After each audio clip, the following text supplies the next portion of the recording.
Two billionaires' sons fell for the same maid. One loved her, the other wanted revenge.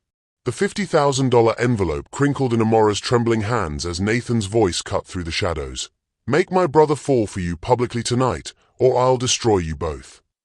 She had 2 hours until the gala. 2 hours to decide if she'd save her family by ruining the only man who'd ever treated her like she mattered. But when Christopher Whitmore took her hand for that first dance, when he whispered, "I'm falling in love with you," as society's cameras flashed around them, Amora realized Nathan's trap was already springing shut, and she was about to make a choice that would either damn them both or prove that some things are worth more than survival.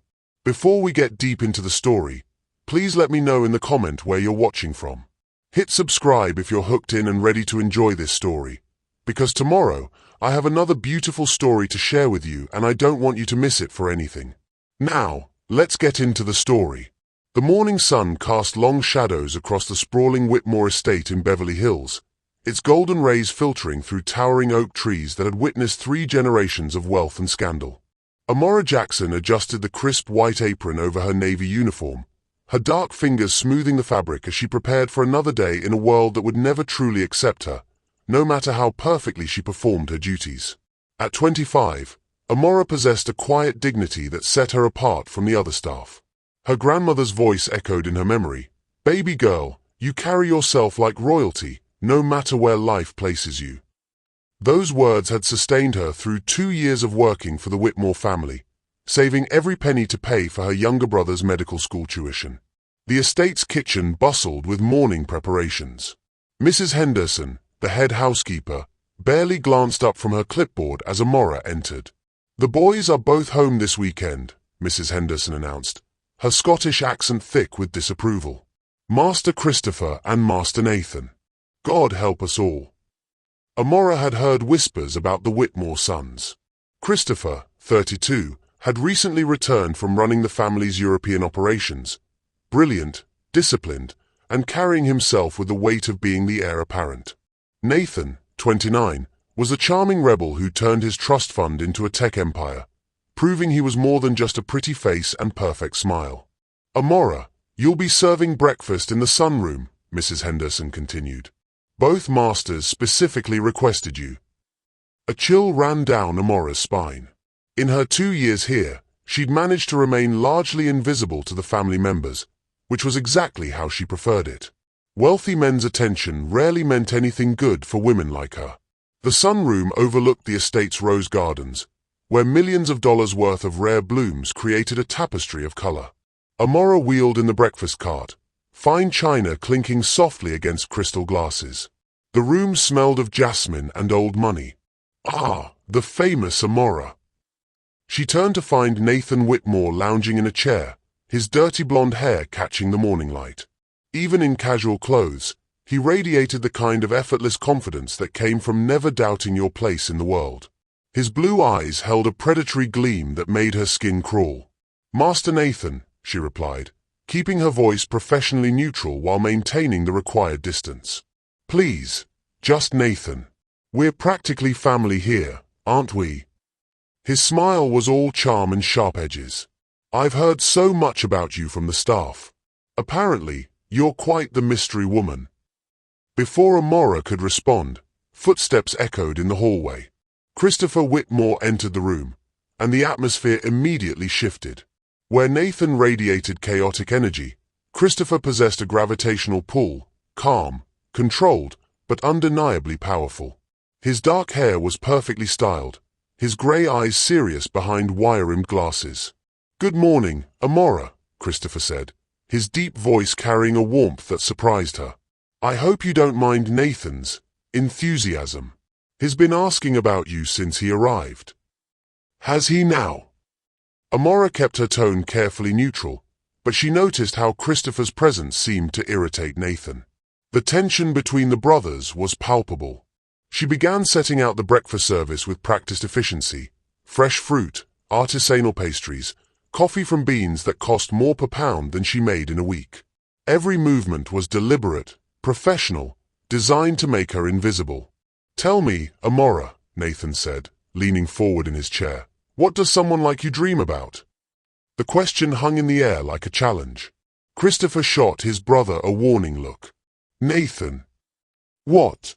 I'm genuinely curious. Here you are, working in paradise, surrounded by beauty and luxury. But what do you want for yourself? Amora's hand stilled on the coffee pot. These men lived in a world where wanting was the same as having, where dreams were just delayed gratifications. How could she explain that her dreams were as simple as her brother graduating debt-free, or owning a small house where no one could make her feel small? I dream of earning an honest living, sir, she replied carefully. Nathan laughed, but it wasn't entirely kind. How wonderfully modest. Christopher stood abruptly, his chair scraping against the marble floor. That's enough, Nathan. Is it? I think it's just getting interesting. Nathan's eyes never left Amora's face. You know, Christopher here has been quite the hermit since returning from London. Barely leaves his office. But he specifically asked for you to handle his personal service requests. Curious, don't you think? Amora felt heat rise in her cheeks. The implication was clear, and deeply unfair. She'd done nothing but her job, maintained every professional boundary. I should finish preparing your breakfast, she said, her voice steady despite the humiliation burning in her chest. Of course you should, Nathan replied, his tone suggesting she was exactly where she belonged, serving them.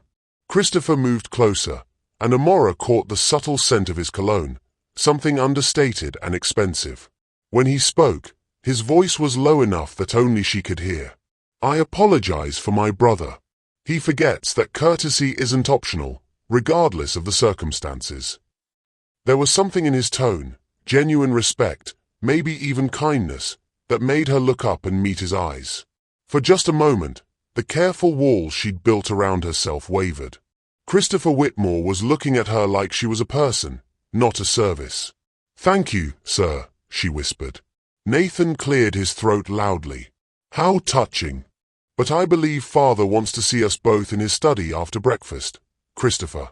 Something about the quarterly reports and that expansion into Asia you've been pushing. The spell broke. Christopher stepped back, his professional mask sliding back into place. Of course. Amora, thank you for breakfast. As always, impeccable service. As the brothers left, Nathan with his characteristic swagger, Christopher with measured steps, Amora began clearing the untouched food. Her hands shook slightly as she stacked the plates. Something had just shifted in her carefully ordered world, and she wasn't sure if it was for better or worse. Later that evening, as she walked through the estate's gardens toward the staff quarters, Amora reflected on the morning's encounter. She'd worked hard to remain invisible, to do her job without getting entangled in the drama that seemed to follow wealthy families like shadows. But now both Whitmore's sons had noticed her, and that attention felt like standing in the path of an approaching storm. What do you think happens when two powerful men want the same thing? Have you ever found yourself caught between competing interests? Share your thoughts below. I'd love to hear your perspective. The night air carried the scent of roses and jasmine, but underneath it, Amora sensed something else, the kind of change that comes whether you're ready for it or not. 3 weeks after that first breakfast encounter, Amora had learned to navigate the treacherous waters of the Whitmore estate with the skill of a seasoned diplomat. She'd perfected the art of being present but invisible, efficient but unremarkable. Yet despite her best efforts, she couldn't escape the growing attention of both brothers. Christopher had begun requesting her specifically for his office service, bringing him coffee during his long strategy sessions, organizing his files with a meticulous care he seemed to appreciate. Their interactions remained strictly professional, but Amora noticed the way his stern features softened slightly when she entered the room, how he always thanked her by name. Nathan, on the other hand, seemed to take perverse pleasure in making her uncomfortable. He'd appear in hallways when she was working alone, lean against door frames while she cleaned, and ask pointed questions about her background that felt more like an interrogation than conversation. The catalyst came on a rain-soaked Thursday evening in October. The estate's annual charity gala was just 2 days away, and the staff worked frantically to prepare. Amora had volunteered for the late shift, polishing silver in the butler's pantry long after most of the other staff had retired to their quarters. The pantry was a cramped space lined with glass front cabinets filled with china worth more than most people's houses. A single pendant light cast warm shadows across the mahogany surfaces as Amora worked methodically through piece after piece of antique silverware. The rhythmic motion was almost meditative, a refuge from the constant tension she'd felt lately. She didn't hear the footsteps until they stopped directly behind her. Working late again, I see. Amora spun around, nearly dropping the ornate serving spoon in her hands. Nathan stood in the doorway, blocking her exit. He changed from his usual casual attire into dark jeans and a black sweater that made his blue eyes appear almost predatory in the dim light. "Master Nathan, I didn't hear you coming." She kept her voice steady, professional, but every instinct screamed danger. They were alone, far from the main house, with no one likely to interrupt. "I've been watching you, Amora." He stepped into the small space, and immediately the room felt suffocating. 3 weeks of watching, actually. Do you know what I've discovered? She remained silent, her fingers gripping the silver spoon like a weapon. "My brother is absolutely fascinated by you. Christopher, the man who's never shown interest in anything that couldn't be quantified in a quarterly report, has been asking about you. Your schedule, your background, your availability." Nathan moved closer, and Amora caught the scent of expensive whiskey on his breath. He'd been drinking, which made this situation exponentially more dangerous. "He thinks I don't notice, but I see everything in this house. The way he looks at you when you bring him his afternoon coffee. How he times his breaks to coincide with your cleaning schedule. It's really quite pathetic, watching someone so powerful reduced to schoolboy crushes." "I think there's been a misunderstanding," Amora began, but Nathan cut her off with a sharp laugh. "Oh, there's no misunderstanding. My brother wants you. The question is, what are you going to do about it?" The question hung between them like a blade. Amora realized this wasn't just drunken rambling. Nathan had a plan, and she was apparently central to it. "I don't know what you mean," she said carefully. "Of course you do. You're a smart woman, Amora. Smart enough to recognize opportunity when it's standing right in front of you." His smile was all teeth and malice. "Christopher is set to inherit everything. The company, the estate, the family trust worth approximately $3 billion. That's quite a catch for a girl from—" He paused, his eyes raking over her uniform. "Where did you say you were from again?" The insult was delivered with surgical precision, designed to remind her exactly where she stood in their world's hierarchy. But it also revealed something else. Nathan saw her as a threat, which meant he thought Christopher's interest was real. "I should get back to work," she said, moving toward the door. Nathan's hand shot out, gripping her wrist. Not hard enough to bruise, but firm enough to stop her movement. "I wasn't finished." His voice had lost all pretense of charm. "You see, I have a proposition for you. A business arrangement, if you will." Amora's heart hammered against her ribs, but she forced herself to meet his gaze. "Let go of me." "In a moment. First, you need to understand the situation. Christopher gets everything because he's 3 years older and supposedly more responsible. But what if the golden heir made a catastrophic error in judgment? What if he got involved with the help in a way that embarrassed the family?" The pieces clicked into place with horrifying clarity. Nathan wasn't just drunk and dangerous. He was calculating.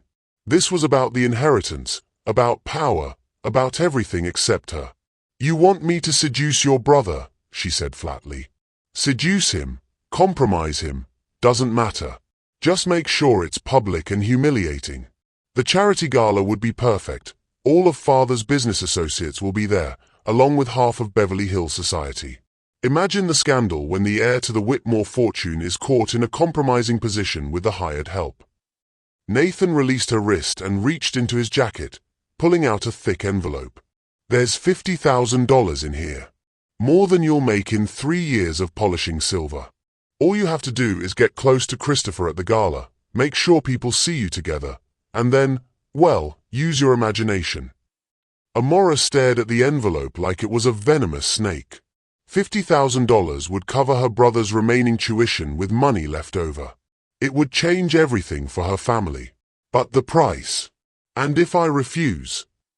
Nathan's smile turned ice-cold. Then I'll make sure you're fired for theft. A few pieces of that silver you're polishing go missing, security footage mysteriously disappears, and suddenly you're unemployable anywhere in the city. Your choice. The pantry felt like a tomb. Outside, rain lashed against the windows, and Amora could hear the distant rumble of thunder. She was trapped, not just in this room, but in a web of wealth and power that could destroy her with casual indifference. Think about it, Nathan said, placing the envelope on the counter next to her polishing cloth. But don't think too long. The gala is Saturday night. He started to leave, then paused in the doorway. Oh, and Amora, don't make the mistake of thinking my brother is some kind of white knight.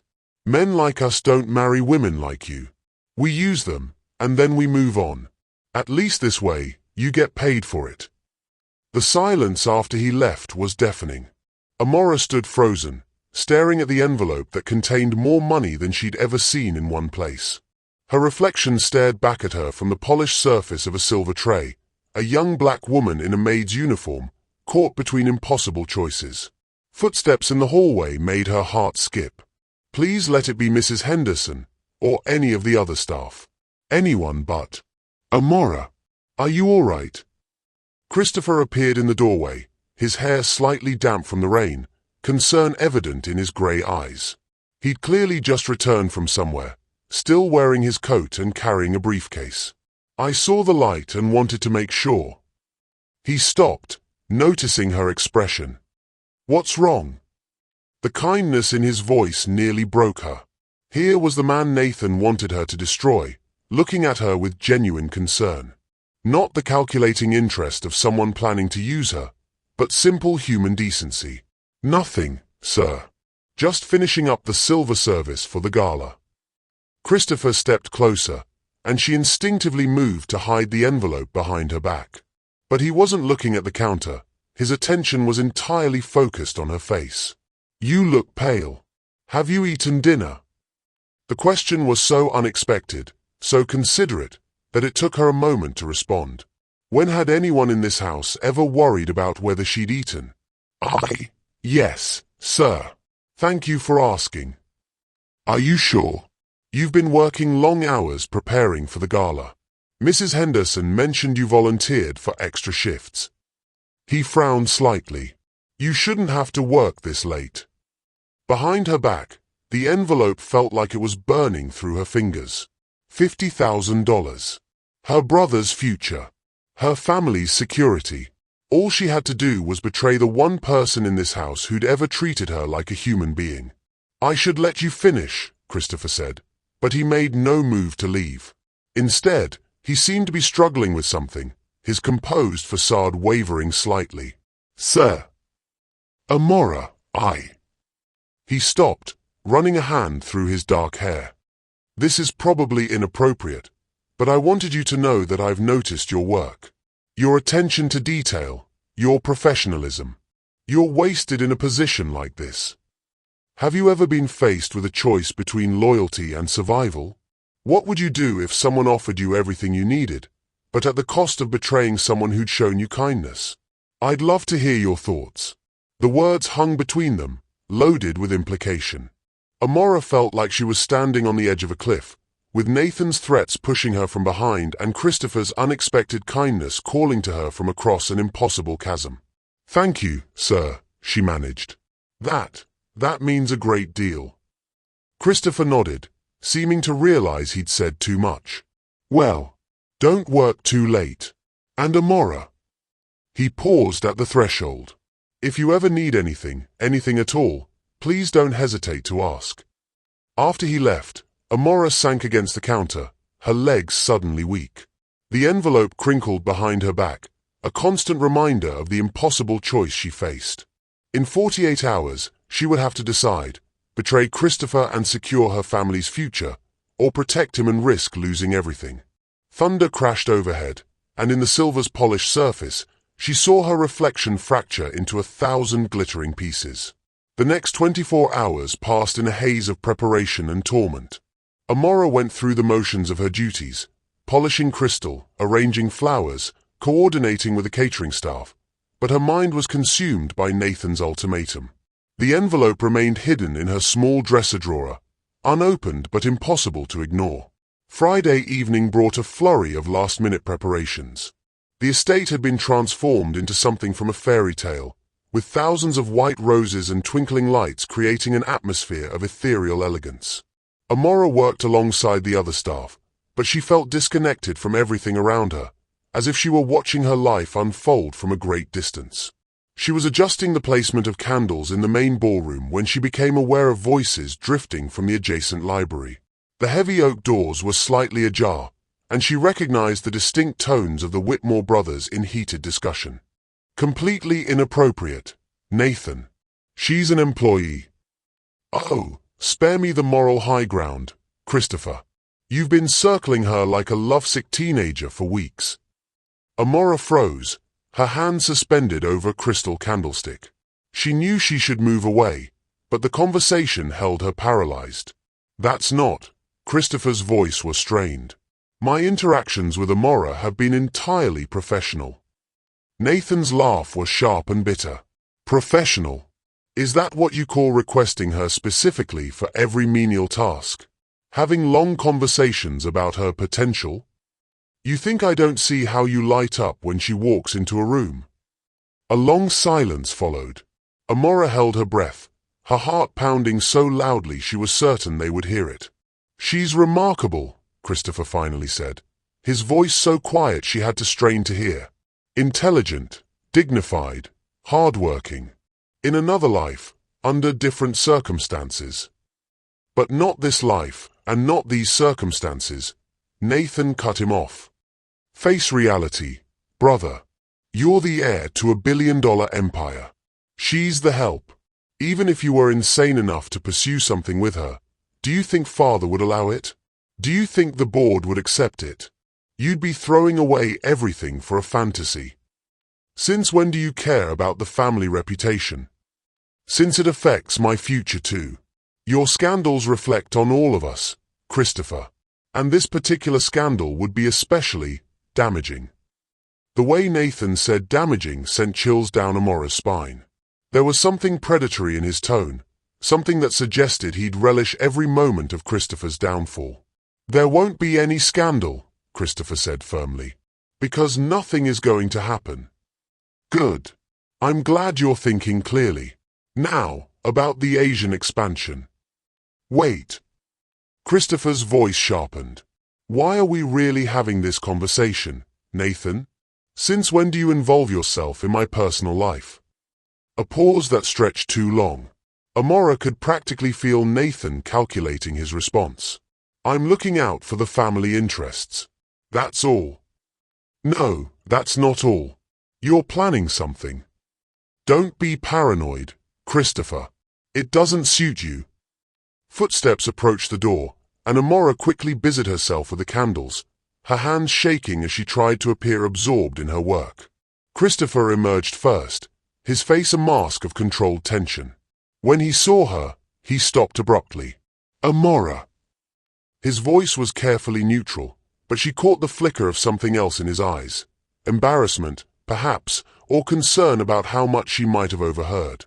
Nathan appeared beside his brother, his expression unreadable. How convenient.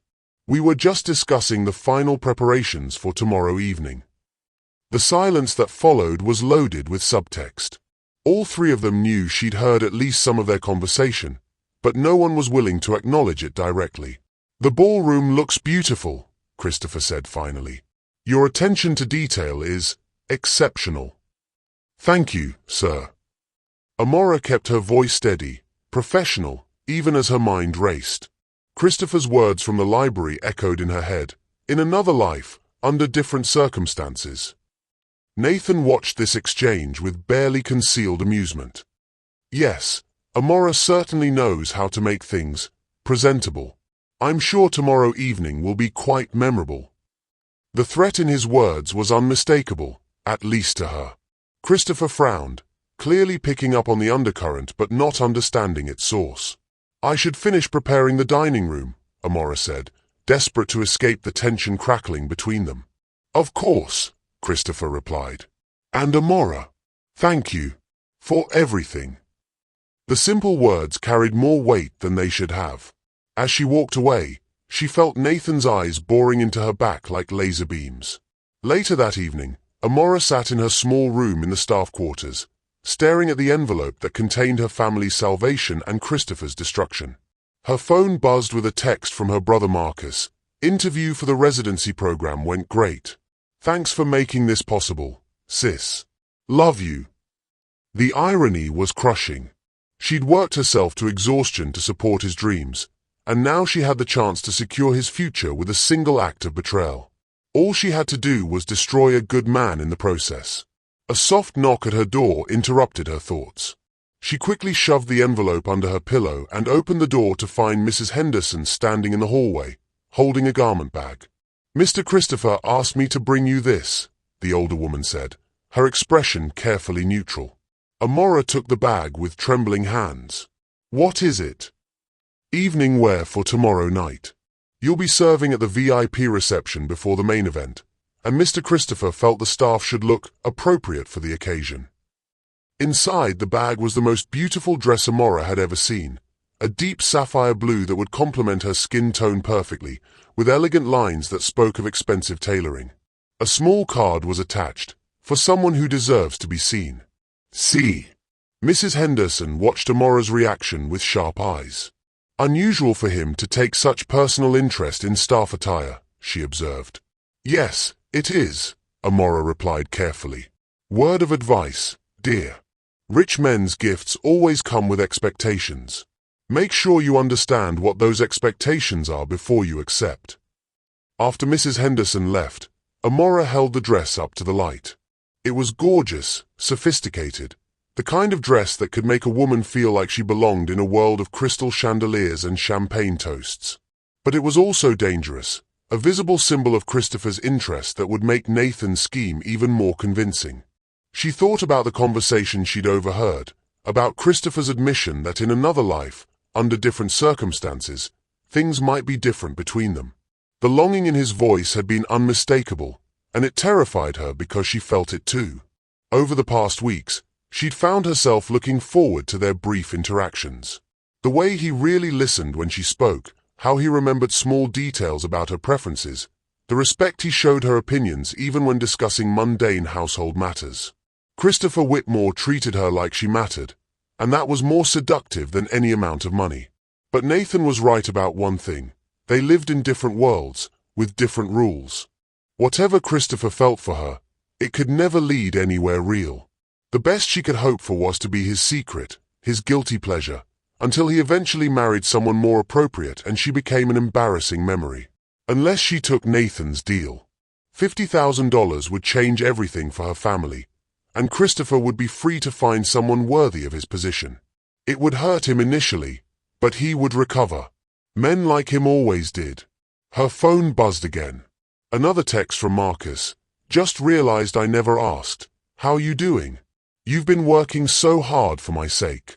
I hope you're taking care of yourself too." What would you do if taking care of your family meant betraying someone who'd shown you genuine kindness? Have you ever had to choose between loyalty and survival? Share your thoughts. I'm curious about your perspective.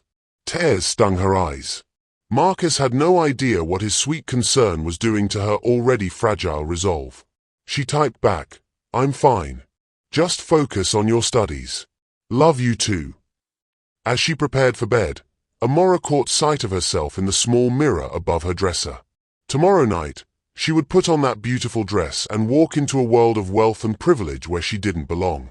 She would make a choice that would define not just her future, but the futures of everyone she cared about. Outside her window, the estate's gardens lay in shadow, beautiful and untouchable behind their wrought iron gates. Just like everything else in this world, gorgeous to look at, but forever beyond her reach.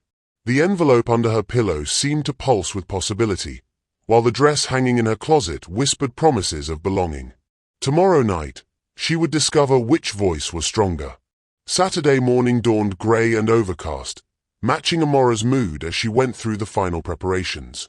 The estate buzzed with controlled chaos as florists made last-minute adjustments, caterers set up their stations, and security personnel tested their equipment. In just a few hours, Beverly Hills elite would descend on the Whitmore estate for an evening of charity, networking, and social maneuvering.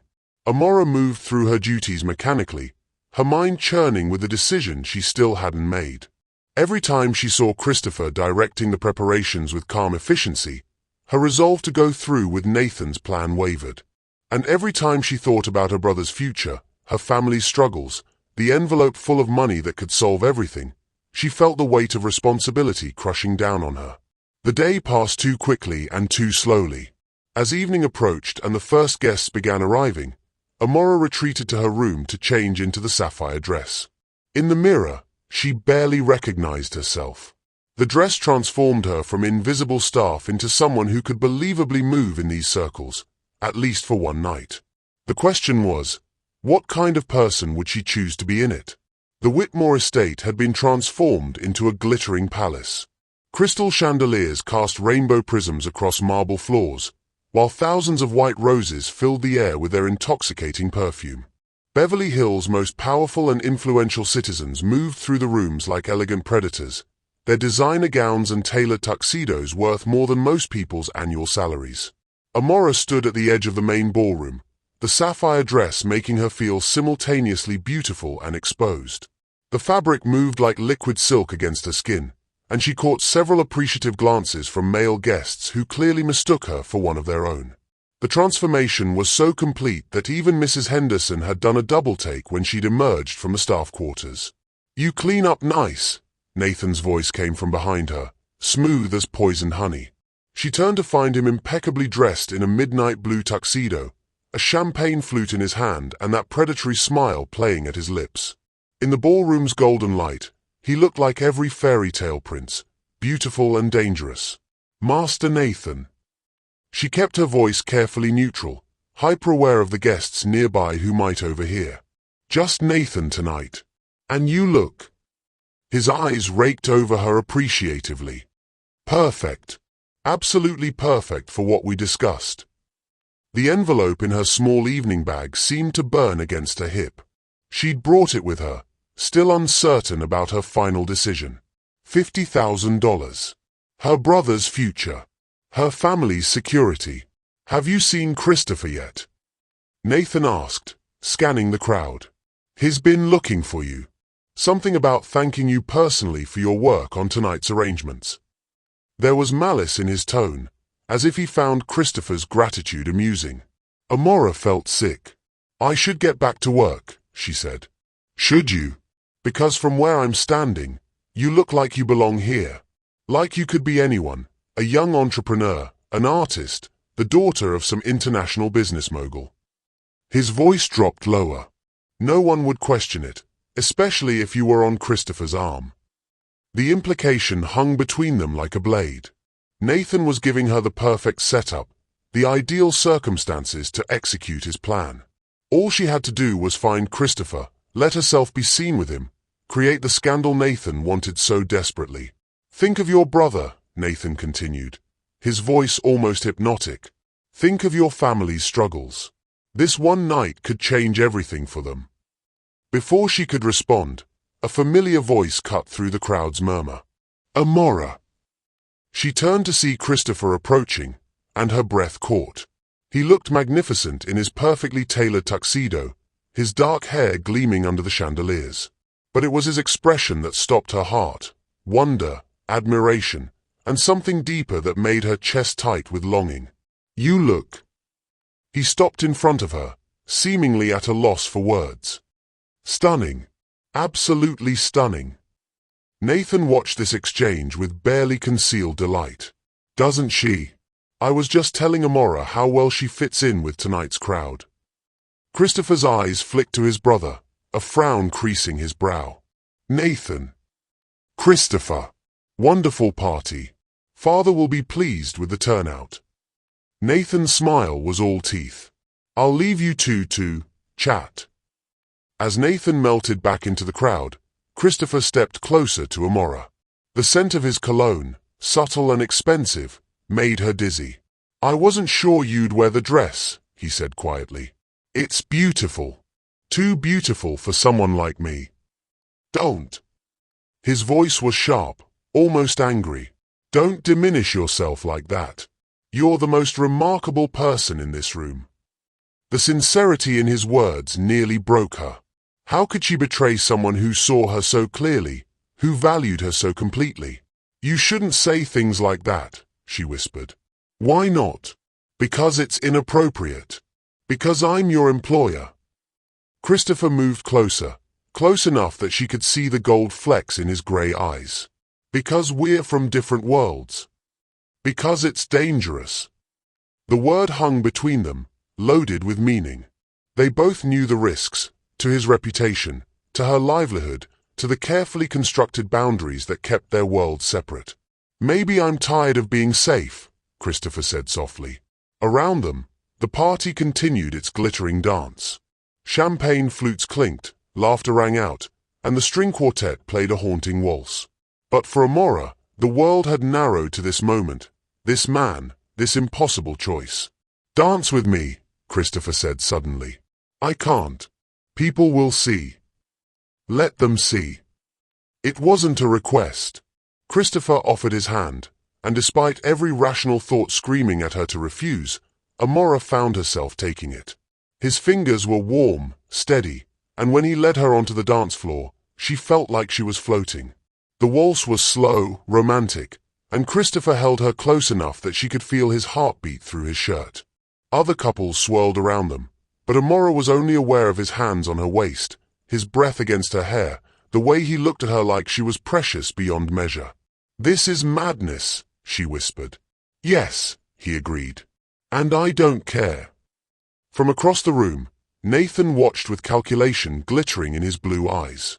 This was exactly what he'd wanted, a public display that would fuel weeks of gossip and speculation.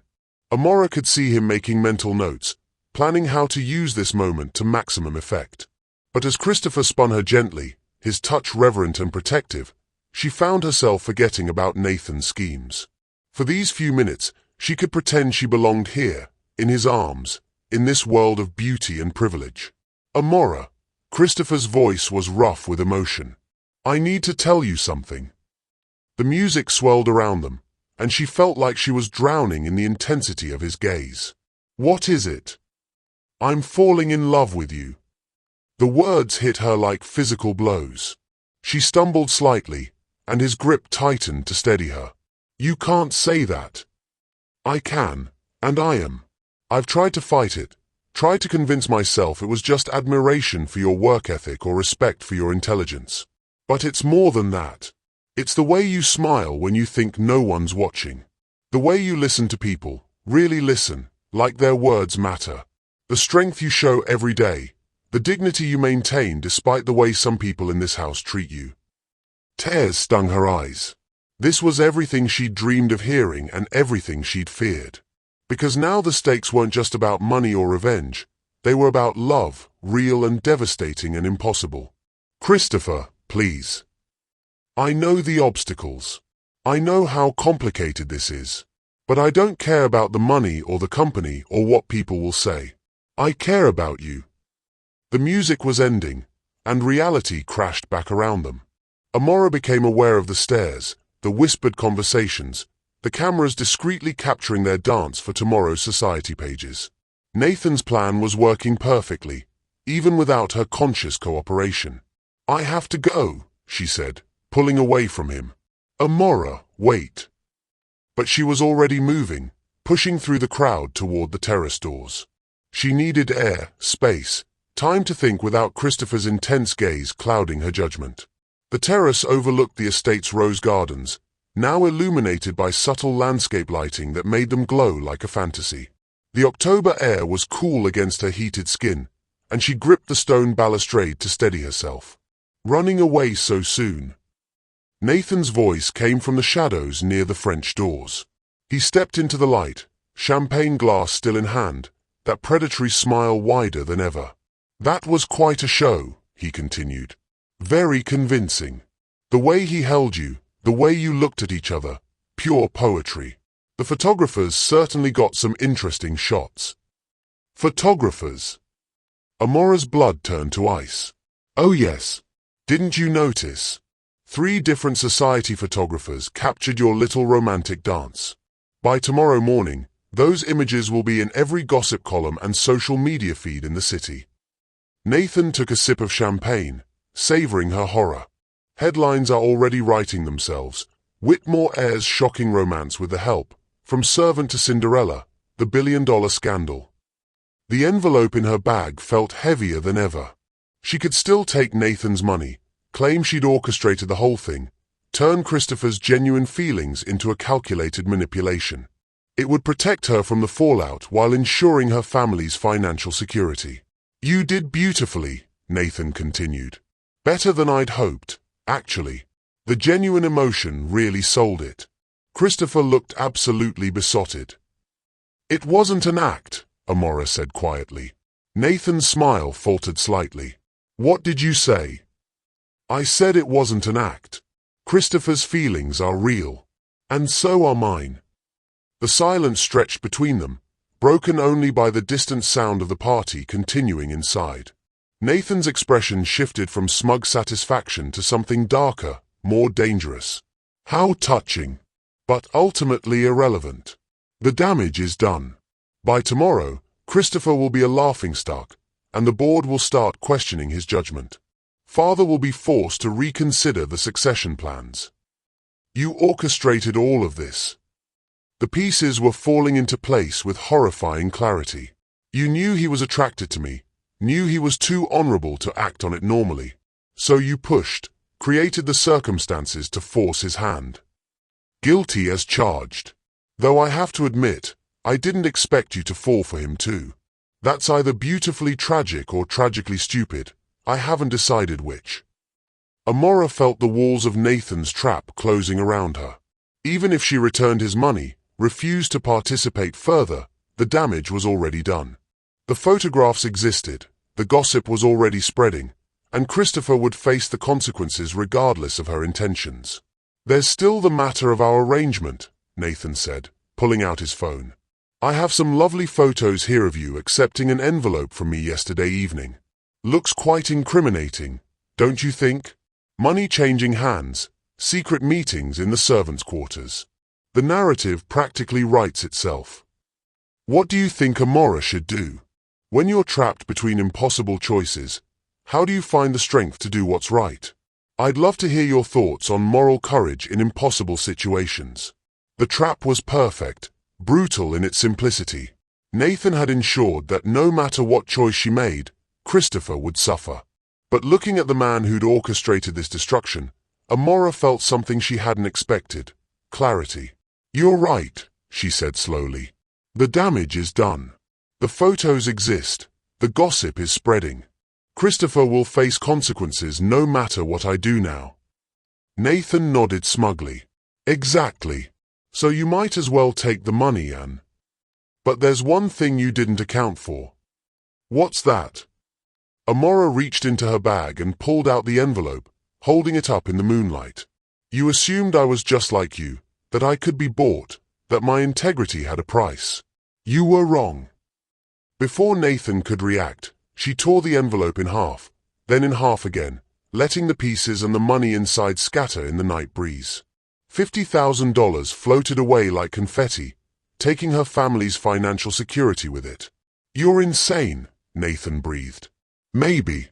But I'd rather be poor and able to look at myself in the mirror than rich and knowing I destroyed a good man for your petty revenge." Nathan's composure finally cracked, revealing the rage and desperation underneath. "You have no idea what you've just done. I could destroy you with a single phone call. Then do it. But whatever consequences I face, at least I'll face them with my integrity intact. Can you say the same?" For a moment, they stood frozen in tableau, Nathan with his aristocratic features twisted in fury, Amora with her chin raised in defiance despite the tears streaming down her cheeks. Then footsteps echoed from the terrace doors, and Christopher appeared, his face etched with concern. "Amora, I saw you leave, and He stopped, taking in the scene before him. The torn envelope scattered at their feet, Nathan's guilty expression, Amora's tears. "What's going on here?" Nathan recovered quickly, his mask sliding back into place. Just having a chat with your friend about her future employment prospects. But Christopher wasn't looking at his brother. His eyes were fixed on Amora's face, reading the pain and determination there with the intuition of someone who truly saw her. "Tell me what happened," he said quietly. And so she did. Standing there in the moonlight, with the sounds of the party drifting around them and Nathan's schemes crumbling like ash, Amora told Christopher everything. About the blackmail, the money, the impossible choice she'd faced. About her brother's tuition and her family's struggles and the 50,000 reasons she should have betrayed him. When she finished, the silence was deafening. Christopher turned to Nathan, and his voice when he spoke was colder than Arctic wind. "Get out." "Christopher, you don't understand." "I understand perfectly. You saw my feelings for Amora and decided to use them as a weapon. You manipulated both of us, tried to destroy something beautiful for your own pathetic ambitions." Christopher stepped closer to his brother, and despite being the younger man, Nathan actually took a step back. "Get out of my sight before I do something we'll both regret." Nathan left, but not before shooting Amora a look of pure venom. They both knew this wasn't over. He still had the photographs, still had ways to damage them both. But for now, they were alone on the terrace, with only the truth between them.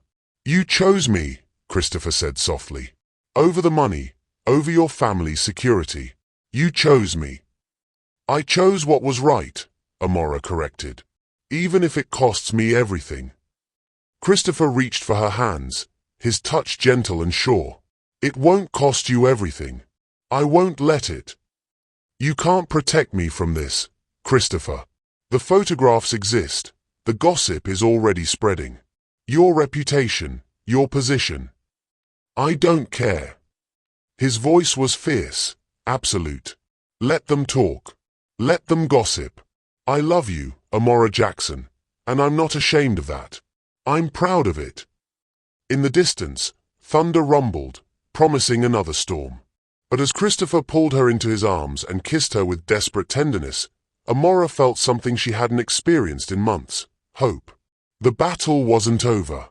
Nathan would regroup, the social consequences would be brutal, and the road ahead was uncertain. But for the first time since this nightmare began, she wasn't facing it alone. The storm that had been threatening all evening finally broke just as Christopher and Amora returned to the ballroom. Rain lashed against the tall windows, and thunder rolled across the Beverly Hills hills like an ominous soundtrack to the drama unfolding inside. The party continued, but there was an undercurrent of excitement that hadn't been there before. Amora caught fragments of whispered conversations as they moved through the crowd, dancing with the help. "Quite scandalous. Wonder what Richard Whitmore thinks." Christopher's hand remained firmly on the small of her back, a gesture of protection and possession that didn't go unnoticed. Several society matrons watched them with barely concealed fascination, their eyes already calculating the social implications. "We should address this head-on," Christopher murmured in her ear. "Before Nathan has a chance to control the narrative." Before Amora could ask what he meant, Christopher was guiding her toward the small stage where the string quartet had been playing. He signaled to the musicians, who stepped aside with professional discretion. The room gradually quieted as Christopher took the microphone, his commanding presence drawing every eye. "Ladies and gentlemen, if I could have your attention for a moment." The ballroom fell silent except for the sound of rain against glass. Amora's heart hammered against her ribs as she realized what Christopher was about to do. "Many of you have generously supported tonight's charity auction, and I want to thank you for your commitment to educational opportunities for underprivileged youth." His voice carried easily across the room, confident and clear. "Education has always been a cause close to my heart, because I believe talent and character matter more than circumstances of birth." Murmurs of polite agreement rippled through the crowd, but Amora could see the confusion on many faces.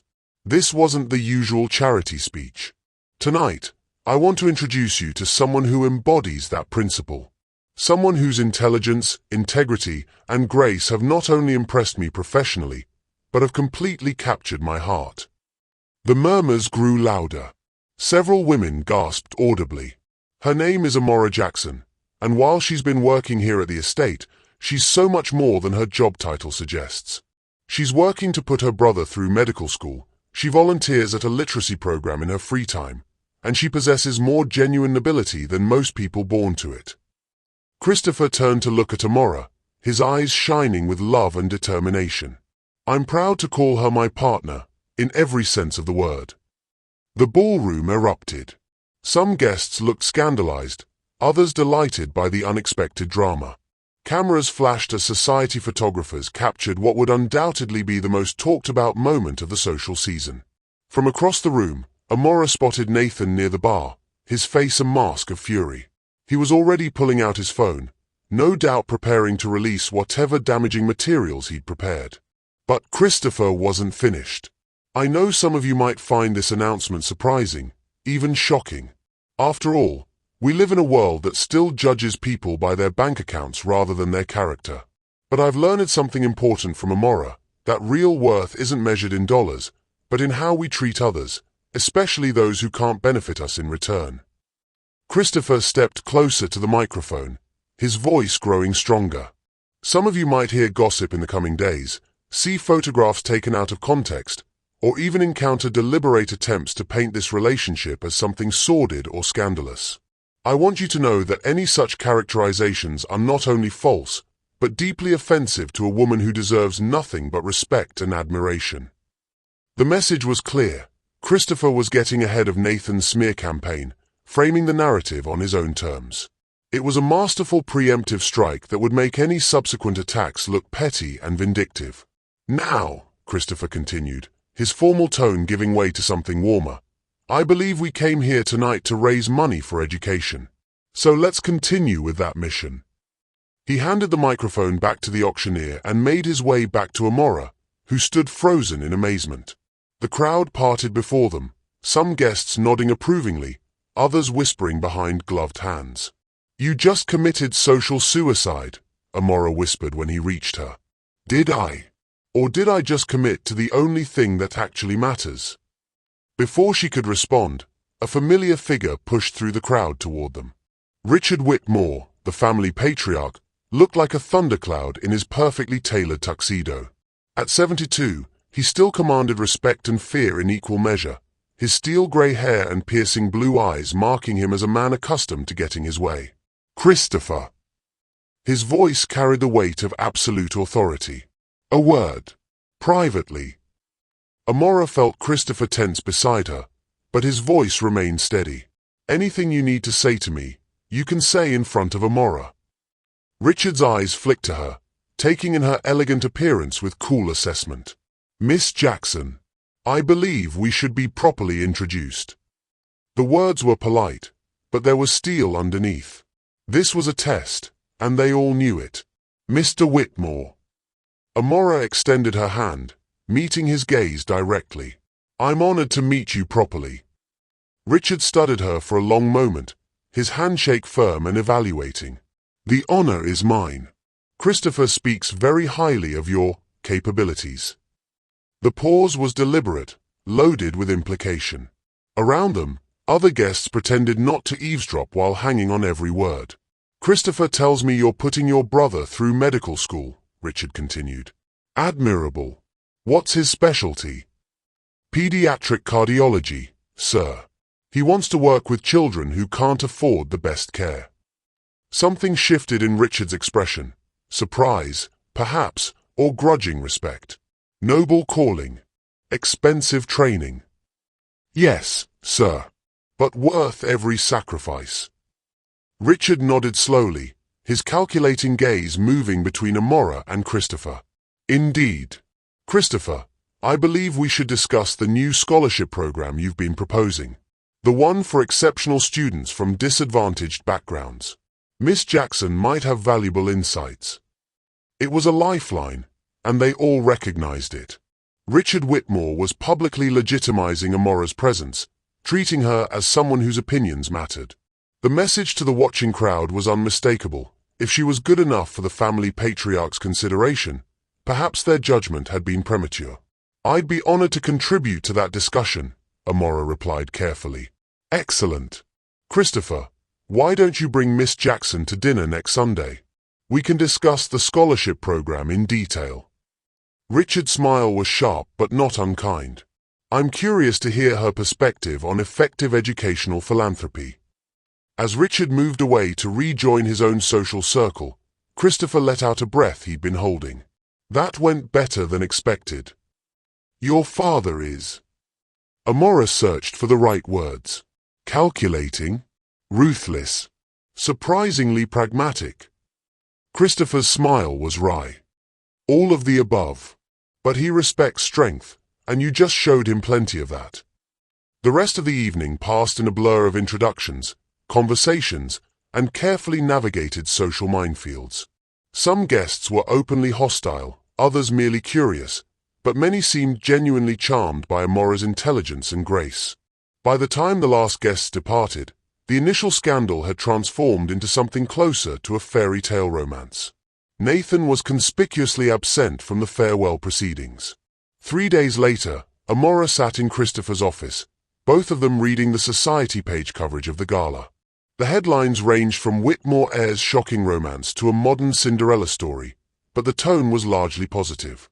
Several articles praised Christopher's courage in defying social conventions, while others focused on the romantic nature of their relationship. Look at this one, Christopher said, sliding a tablet across his desk.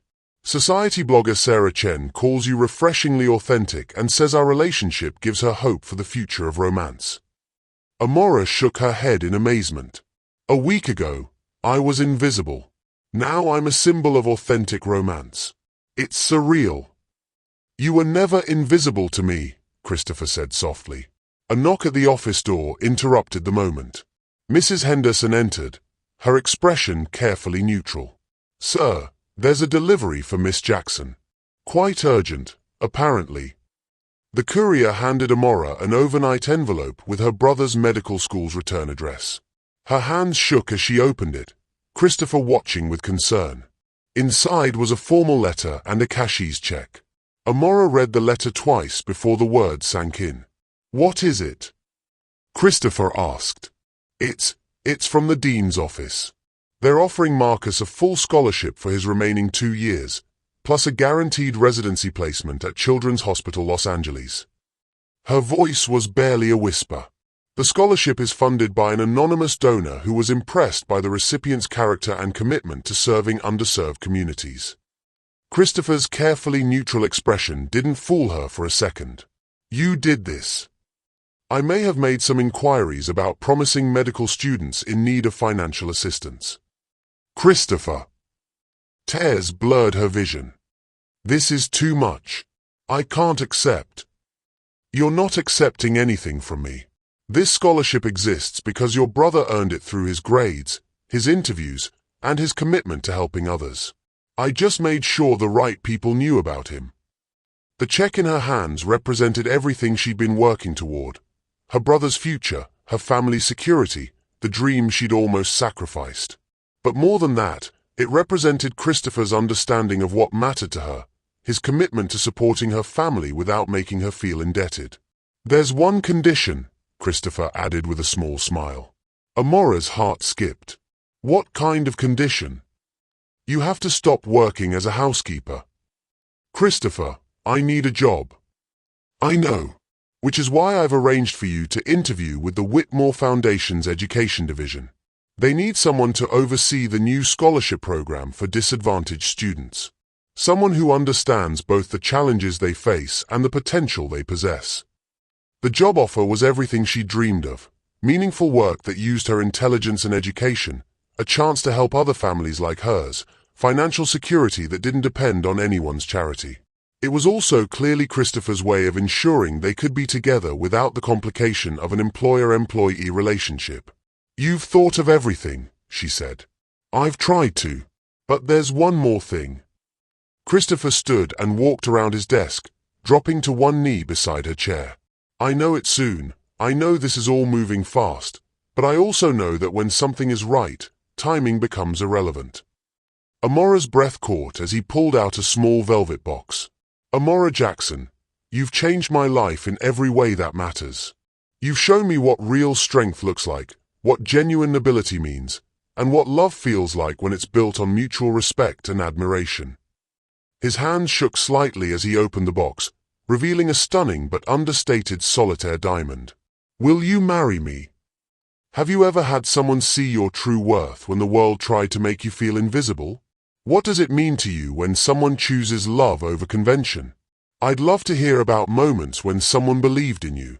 The ring caught the afternoon light streaming through the office windows, sending rainbow sparks across the walls. But Amora wasn't looking at the diamond. She was looking at Christopher's face, seeing the vulnerability there, the genuine fear that she might say no. Yes, she whispered, then louder. Yes, of course yes. As Christopher slipped the ring onto her finger, Amora thought about the journey that had brought them to this moment.